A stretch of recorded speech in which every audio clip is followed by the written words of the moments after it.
Hello guys, আজকে আমরা চলে যাচ্ছি মামা দাদুর গ্রামে পুজো দেওয়ার জন্য। তো যাওয়া যাক।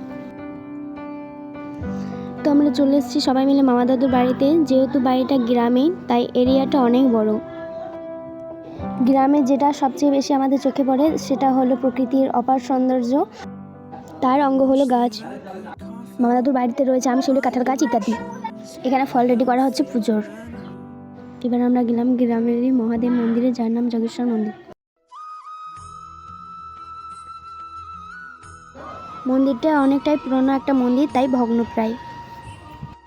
কিন্তু বাবা মহাদেবের উপস্থিতি আজও উপলব্ধি করতে পারে গ্রামের মানুষেরা।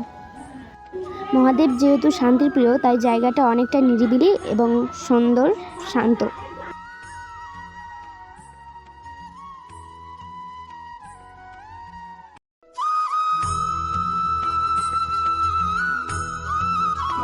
তো আজকে এটুকুই, দেখা হচ্ছে অন্য কোনো পরের ভিডিওতে। ভালো থাকবেন সকলে। হর হর মহাদেব। তো বাই।